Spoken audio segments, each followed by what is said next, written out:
Selamat siang, kami dari kelompok 3 ingin mempresentasikan hasil kerja kelompok kami mengenai perkawinan semenda. Sebelum itu, kami akan memperkenalkan diri masing-masing.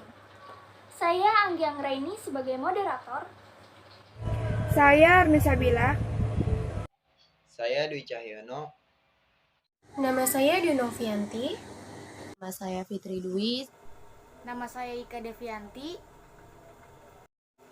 Definisi perkawinan semenda. Pasal 295 dan pasal 296 KUHA Perdata menyatakan keluarga semenda adalah pertalian keluarga karena perkawinan, yaitu pertalian antara suami atau istri dan keluarga sedarah dari pihak lain. Derajat keluarga semenda dihitung dengan cara sama seperti keluarga sedarah. Dalam istilah fikih disebut hubungan musyawarah. Hubungan semenda telah dilarang oleh agama Islam. Surat An-Nisa ayat 23, yang mana ayat 22 artinya, dan janganlah kamu kawini wanita-wanita yang telah dikawini oleh ayahmu, terkecuali pada masa yang telah lampau. Sesungguhnya perbuatan itu amat keji dan dibenci Allah dan seburuk-buruknya jalan yang ditempuh. Hubungan semenda yang dilarang dalam Al-Quran surat An-Nisa ayat 23 yaitu: 1. Ibunya istri atau mertua. 2. Anak-anak dari istri, anak tiri yang dalam pemeliharaan dari istri yang telah dicampuri. Tetapi jika istri belum dicampuri dan sudah diceraikan, maka anak tiri boleh dikawini.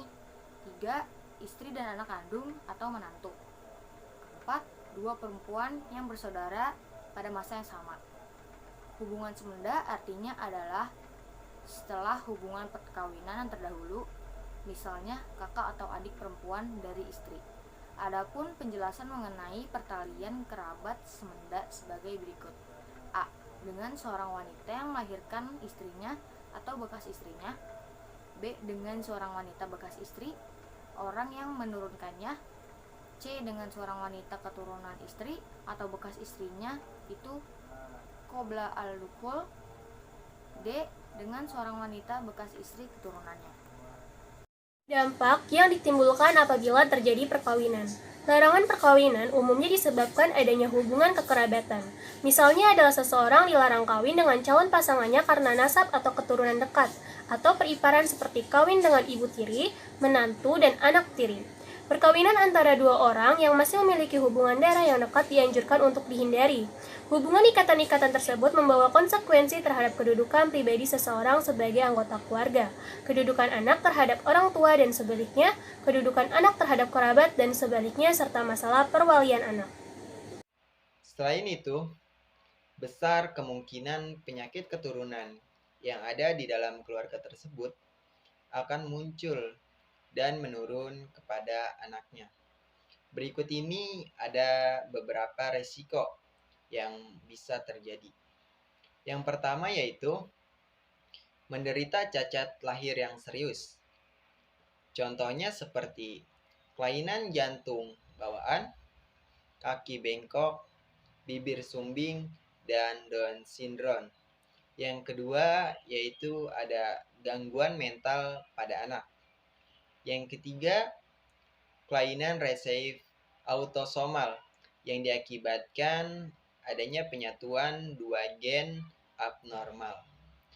Yang keempat, ada cacat fisik. Yang kelima, bisa mendapatkan gangguan intelektualitas yang parah. Yang keenam, tingkat pertumbuhannya lambat.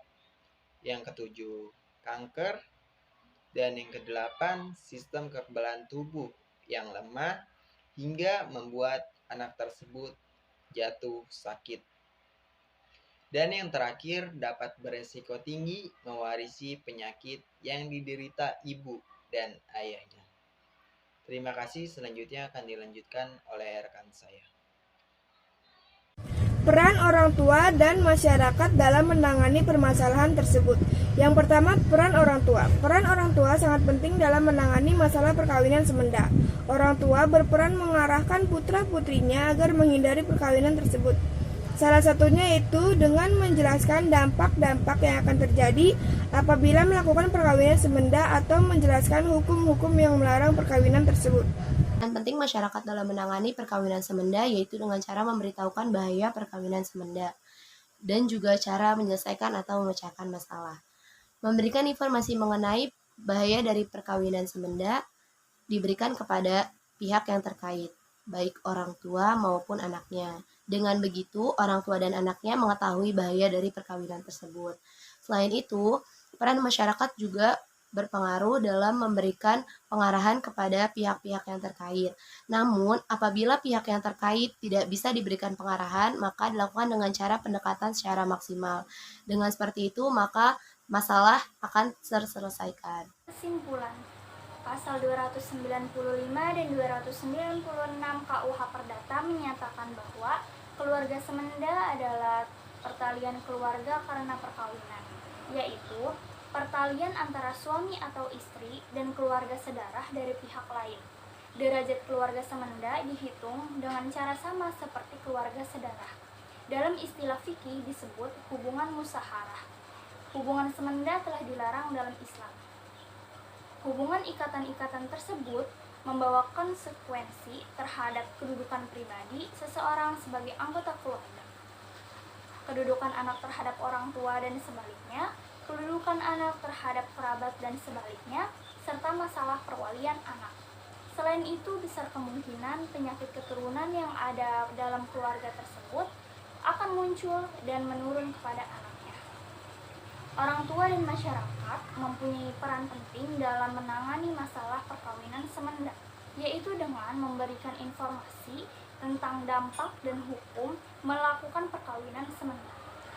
Saran: pendidikan yang lebih baik tentu akan membawa wawasan serta pemikiran yang baik terhadap nilai-nilai budaya, seperti perkawinan semenda yang merupakan perkawinan yang dahulu sering dilakukan oleh masyarakat Lampung, tetapi kini pelaksananya sudah memudar karena adanya perubahan pola pikir dan pandangan masyarakat Lampung, khususnya muda-mudi suku Lampung yang telah berpendidikan tinggi.